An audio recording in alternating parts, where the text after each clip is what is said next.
and the Prime Minister sent a letter to all members of Parliament explaining it. This judgment is the unanimous judgment of all 11 justices. The first question is whether the lawfulness of the Prime Minister's advice to Her Majesty is justiciable. The courts have exercised a supervisory jurisdiction over the lawfulness of acts of the government for centuries.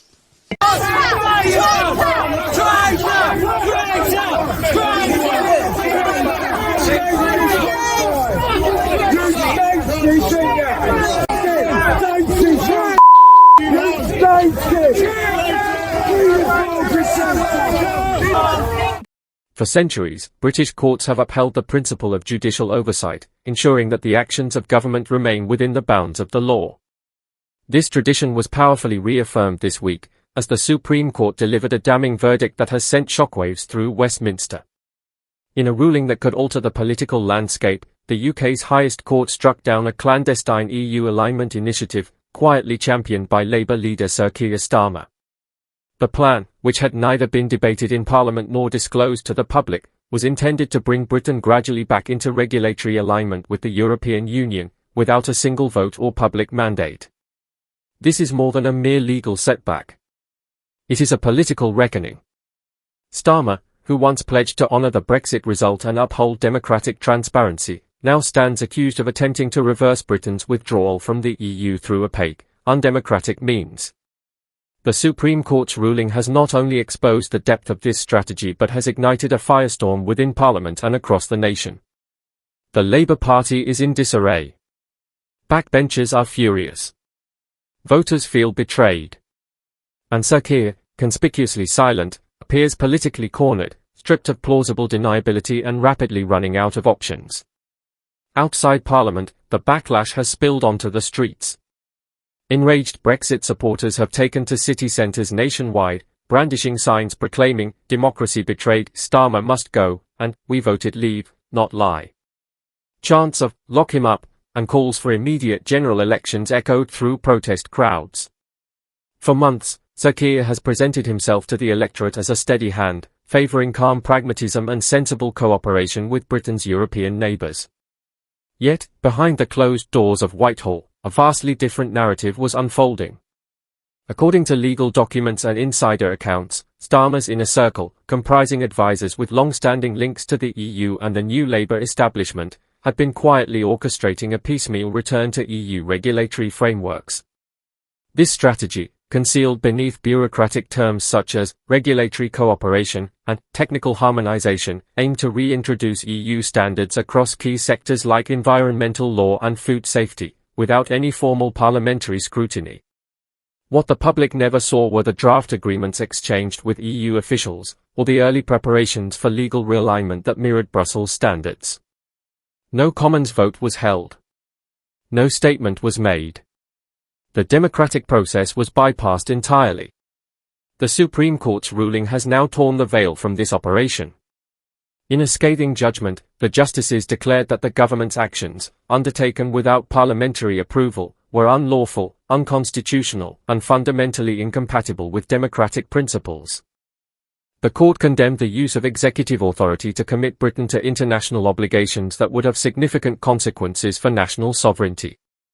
It found that elements of Starmer's EU alignment agenda had already been provisionally agreed with Brussels. Departments were actively preparing for changes, yet none of this was disclosed to elected representatives or the British public. This was not merely an administrative oversight. It was, as the ruling made clear, a gross abuse of executive power. Starmer, a barrister by training and former director of public prosecutions, has built his political brand on legal probity and respect for institutions. But the court has now concluded that he attempted to exploit legal grey areas to achieve a major shift in policy, while presenting himself as a guardian of Brexit. Inside Labour, the fallout has been immediate and profound. Backbench MPs, particularly those representing Leave-voting constituencies, have expressed deep outrage. Many say they were kept in the dark, offered only vague briefings about international cooperation, with no hint of the broader implications. One Northern Labour MP, speaking on condition of anonymity, described the revelations as a catastrophic betrayal. Another has called for an emergency meeting of the party's executive committee to assess the political damage. Constituency chairs are demanding explanations, while Red Wall voters, already skeptical of Labour's intentions, now feel vindicated in their mistrust. For them, this controversy is not just about constitutional process. It is about trust, accountability, and whether political leaders respect the democratic choices of the people. At number 10, the response has been one of frantic damage control. Spokespersons have attempted to characterize the court's ruling as a technical clarification or a misunderstanding in legal interpretation. But that narrative has already crumbled under the weight of the court's language. This was no minor procedural misstep. The judgment stated unequivocally that international arrangements made by the executive cannot, under any circumstances, be used to alter UK law without the explicit consent of Parliament.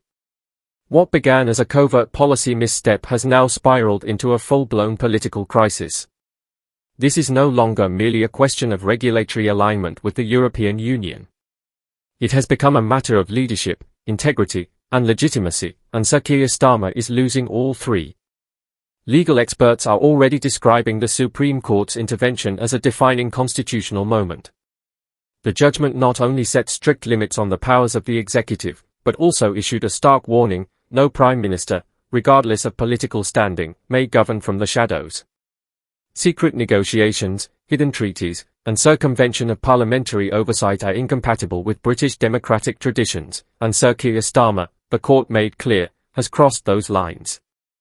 But the fallout extends well beyond legal circles. The British public, particularly those in pro-Brexit regions who have long harboured doubts about Starmer's sincerity, watching events unfold with a mixture of anger and vindication. Focus groups from Leave voting constituencies have already begun voicing damning views. Many now believe Starmer never truly accepted the outcome of the Brexit referendum. Some claim the Labour leader had always intended to quietly reverse the democratic decision, and that the Supreme Court's judgment has merely revealed the surface of a much deeper deception. Within the Labour Party, the pressure is mounting to intolerable levels. Senior MPs are calling for explanations. Junior staffers are leaking internal correspondence.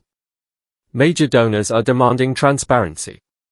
According to sources within the party, Starmer's inner circle is fractured. Advisors are turning on one another, attributing blame for what is now regarded as a catastrophic legal and political failure.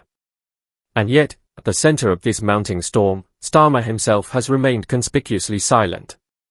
No public statement. No press conference. No apology. The moment the judgment was handed down, it sent tremors not only through Westminster, but straight into the heart of the Labour leadership. The image Sir Keir had carefully constructed, that of a responsible statesman, a principled reformer poised to restore public trust in politics, was shattered in a single day. What remained, according to critics, was the outline of a leadership project propped up by legal maneuvering, obfuscation, and a misplaced belief in his ability to outwit both the law and his party. But Starmer failed to anticipate one thing: his own MPs. The very backbenchers he presumed would remain loyal, discreet, and disciplined have begun to rebel. Within hours of the ruling, angry emails flooded the inboxes of party whips. MPs representing working-class Leave constituencies demanded urgent clarification. Constituency Labour parties began convening emergency meetings. There was one overriding question on everyone's lips: why were we not told? By the next morning, the crisis had deepened. A leaked internal memo revealed that Starmer's top aides had deliberately downplayed the scale of EU negotiations when briefing the shadow cabinet. The document advised MPs to describe the policy as standard economic cooperation, even though it involved significant regulatory changes that would effectively realign British law with EU directives. The backlash was explosive. Labour MPs who had spent years attempting to rebuild trust in Brexit-supporting heartlands now felt humiliated and politically exposed. One Midlands MP, speaking anonymously to the press, was scathing. "He used us as shields. He knew exactly what he was doing and sent us out there to defend a lie. This isn't leadership. It's sabotage."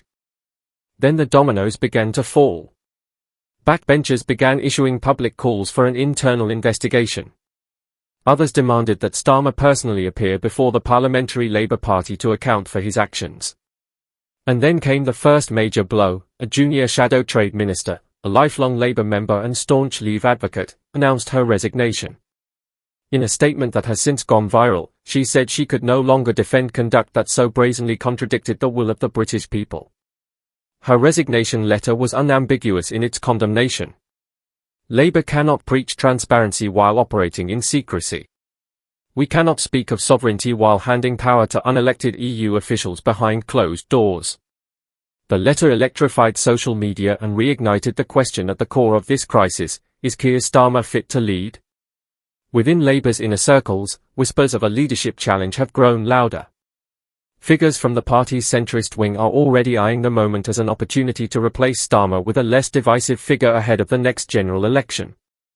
Meanwhile, elements of the traditional left are seizing the chance to renew their long-standing challenge to Starmer's leadership and his perceived shift towards Blairite centrism. The fragile unity that has held Labour together since Starmer took the helm is visibly fracturing. And still, the leader at the centre of the turmoil has offered no meaningful response, hoping, perhaps, that the media storm will pass, or that internal dissent will lose momentum.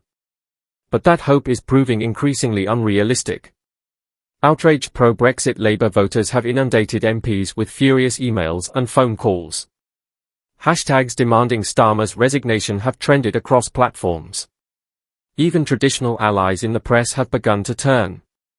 One editorial in a left-leaning broadsheet condemned Starmer for treating the electorate like fools, and warned that his credibility may be beyond repair. In a matter of days, what began as a legal controversy has metastasized into a political firestorm that threatens not just Starmer's leadership, but the stability of the Labour Party itself. And unless he finds a way to restore confidence, both within Parliament and among the electorate, the consequences could be terminal. Commentators from across the political spectrum were quick to point out the staggering hypocrisy. A man who once held the highest prosecutorial office in the land, a former director of public prosecutions who built his career on defending the rule of law, now stands condemned by the very legal system he once served. The irony, as one columnist put it, was suffocating.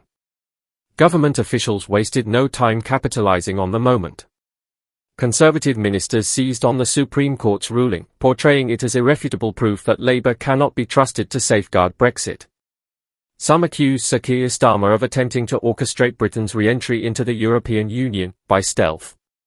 Demands flooded in for the Labour leader to release all communications, internal memos, and documentation relating to the secret regulatory alignment plan. In the Commons, the Prime Minister launched a withering attack across the dispatch box. "This is not just a legal failure, it is a moral one," he thundered. Sir Keir Starmer has been caught red-handed trying to deceive the British people. If he had any honour left, he would resign. The Prime Minister's remarks were met with rapturous applause from the Conservative benches, and a telling silence from many on Labour's front bench. As the Labour Party struggled to contain the political inferno, internal divisions hardened. Some factions demanded an immediate freeze on all EU-related policy work. Others called for a full reshuffle of Starmer's inner circle. Whispers of a possible vote of no confidence began to circulate through the corridors of Westminster. Inside Labour headquarters, the atmosphere was described by insiders as lockdown mode. Journalists were reportedly barred from party offices. Scheduled interviews were cancelled. Aides refused to answer questions. But the damage was already done. The illusion of unity had been shattered. The carefully curated image of Starmer as a principled statesman lay in ruins. And with every passing hour, more Labour MPs were not rallying behind their leader, but distancing themselves from him. What the nation is witnessing now is more than a political crisis, it is a reckoning. A reckoning for a party that promised it had learnt the lessons of Brexit, only to betray the very voters it sought to win back. A reckoning for a leader who pledged honesty, legality, and transparency only to be brought down by secrecy, deception, and illegality. And a reckoning for a political establishment that presumed it could once again outmaneuver the electorate, this time unnoticed. But the British people are not blind, and they are certainly not forgetful. They see what is unfolding. And they will remember who tried to drag Britain back under Brussels' shadow, without consent, without consultation, and without a shred of accountability. Behind Sir Keir Starmer's polished statements and ritualized affirmations about respecting the result of the referendum, a very different narrative was playing out. One the public was never supposed to see. But now, thanks to the Supreme Court's damning verdict, the veil has been torn away. At the heart of this legal and constitutional firestorm lies something far more consequential than policy misjudgment. It is a clandestine EU strategy, allegedly devised at the highest echelons of the Labour leadership. This was not a mere trade agreement, nor a pragmatic arrangement on standards. It was, in effect, a comprehensive blueprint for regulatory reabsorption, one designed to reattach Britain to the European Union through legal and administrative mechanisms, without parliamentary scrutiny and without public debate. And most damning of all, Starmer knew exactly what he was doing. He just hoped the nation would never find out. The court's findings were scathing. Internal documents presented during the case painted a chilling picture of quiet coordination between Starmer's office and EU officials. Emails, meeting minutes, and confidential briefings detailed months, possibly years, of secret discussions in which Labour's leadership developed proposals for aligning British law with EU regulation across multiple sectors. These were not minor technical adjustments. The proposed agreements included full harmonization with European standards on environmental protections, digital markets, data governance, product regulation, and even judicial cooperation. In essence, the plan sought to reweave Britain into the legal fabric of the EU, piece by piece, not through democratic consent, but through executive fiat and bureaucratic sleight of hand. The objective was unmistakable: to secure long-term alignment agreements that would bind future British governments to EU rules, enforced not through UK law, but through external arbitration panels and opaque joint committees with no direct accountability to the British Parliament. One leaked strategy paper described the goal as achieving irreversible legal convergence between UK and EU frameworks. Another bluntly outlined the purpose as neutralising the disruptive consequences of Brexit by embedding EU norms into UK statute via technocratic mechanisms. Starmer, it appeared, was not simply engaging with Europe. He was preparing to surrender to it, silently, incrementally, and, according to the court, unlawfully. The Supreme Court left little room for ambiguity. It ruled that Starmer had no constitutional authority, as leader of the opposition, to conduct quasi-diplomatic negotiations with foreign powers over binding legal frameworks. By concealing the talks from Parliament, the Prime Minister, and the public, he had overstepped the boundaries of his office and violated the principle of parliamentary sovereignty. The judgment described the plan as a calculated subversion of democratic accountability, and warned that had it succeeded, it would have fundamentally altered the United Kingdom's legal autonomy, under false pretenses. This was not a policy error. It was, in the court's language, an attempt to circumvent the will of Parliament through extra-legal engagement. And with that, the reckoning began in earnest. Leave voters across the country, already sceptical of Labour's conversion to Brexit, reacted with visceral outrage. The very scenario they feared most, the quiet reversal of the referendum result through technocratic manoeuvres, was now playing out before their eyes, confirmed by the nation's highest judicial authority. In the space of a few days, Starmer has gone from frontrunner to embattled leader. The party he leads is descending into internal chaos. And the credibility he spent years building has been destroyed by one secret plan, and one historic ruling. For many voters who had reluctantly returned to Labour under Sir Keir Starmer's pledge to make Brexit work, the Supreme Court revelations felt like betrayal of the highest order. This was never about fixing Brexit, they now believed. It was about reversing it, quietly, incrementally, without the people's consent. Starmer had positioned himself as the grown-up alternative to conservative chaos, the man who would restore order, respect the rule of law, and rebuild public trust in politics. But what has emerged from this scandal is not merely a lapse in judgment. It is something far more insidious, a calculated deception executed behind closed doors. The image of a legal-minded, rules-based leader has been upended.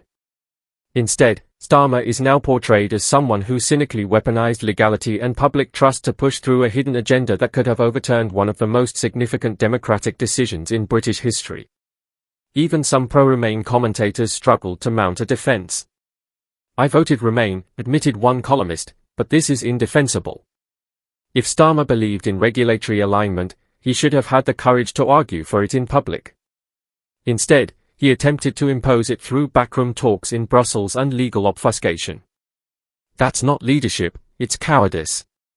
Another analyst observed that Starmer's decision not to back a second referendum after 2019 was never a principled pivot, it was a tactical one.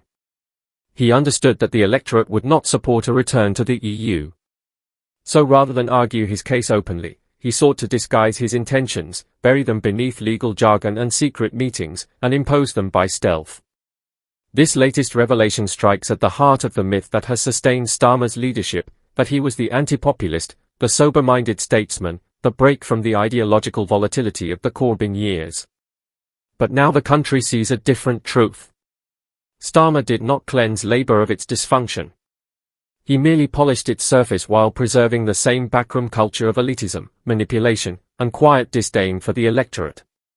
For all his legal qualifications, he showed no respect for the constitutional constraints of his role.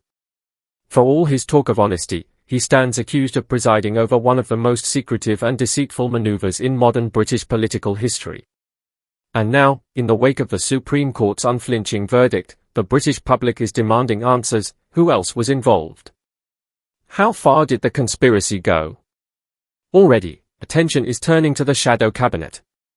Leaked notes from a closed-door meeting in Brussels indicate that at least 2 senior Labour figures attended and contributed to the drafting of the now infamous alignment proposals. One of them reportedly argued that full regulatory divergence from the EU was economically unsustainable and championed a strategy of incremental convergence through bilateral mechanisms. Another cautioned that any public leak of the plan would cause irreparable electoral damage.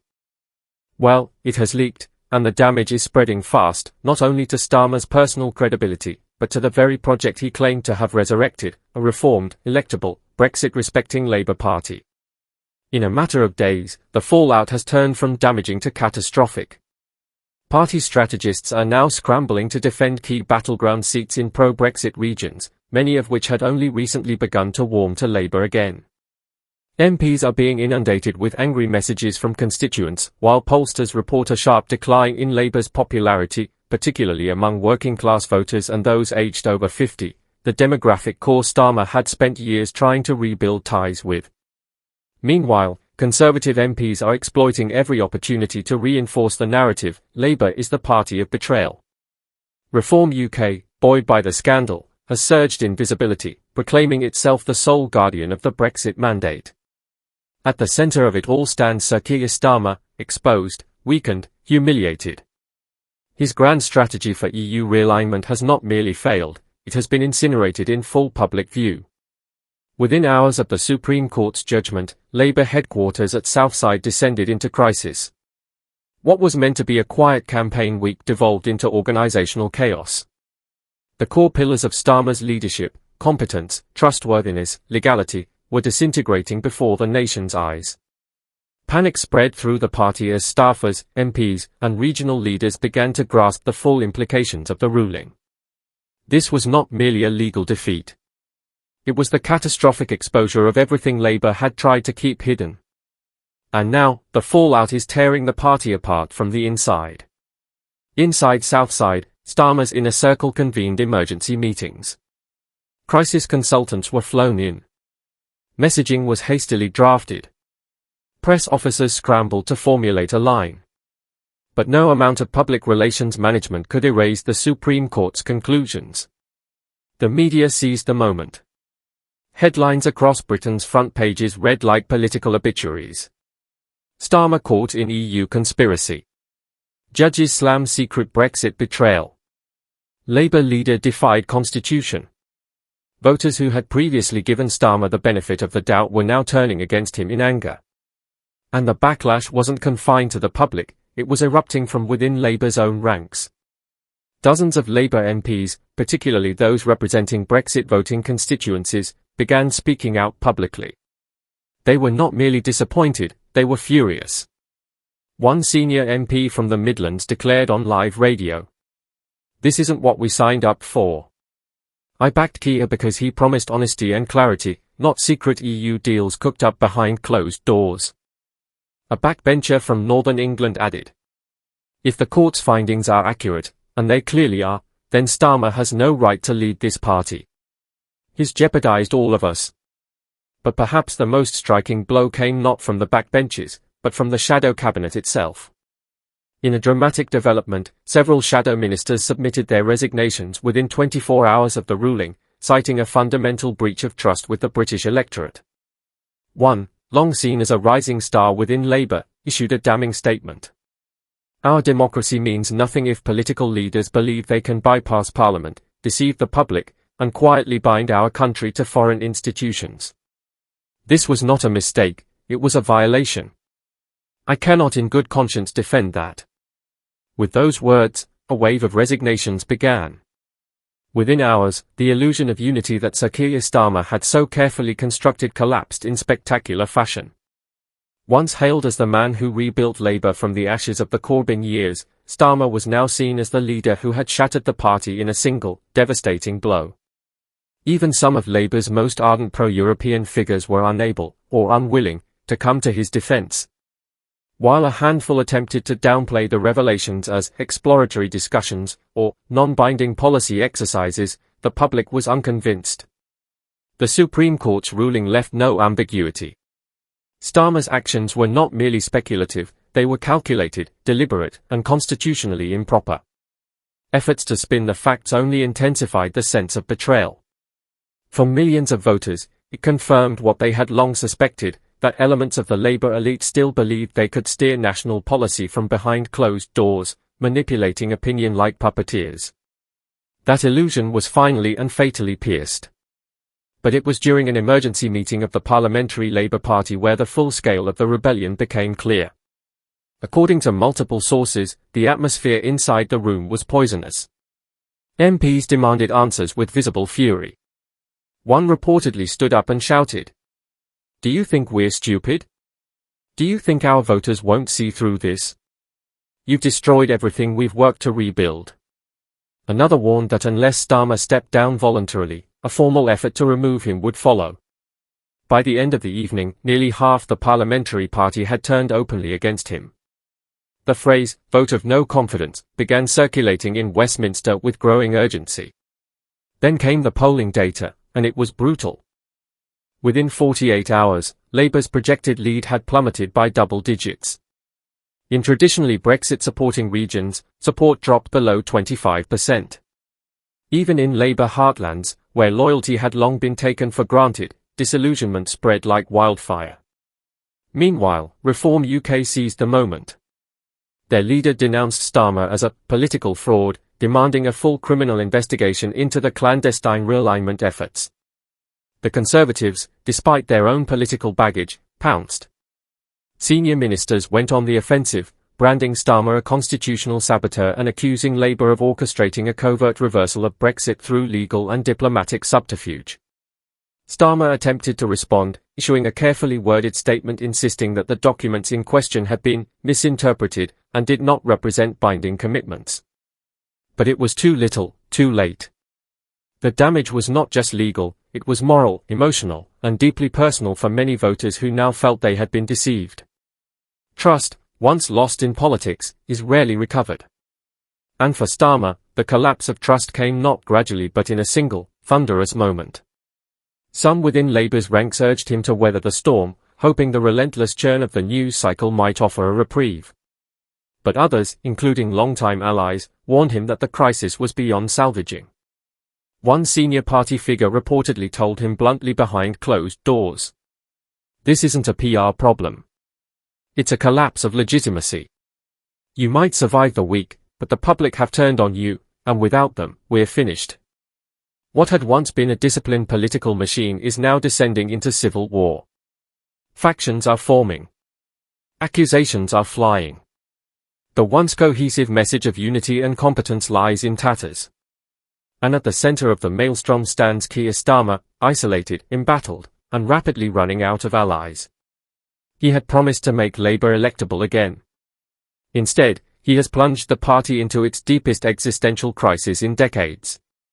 The Supreme Court may have issued the legal verdict, but it is the people who are now delivering the political one, and their judgment is growing louder by the day.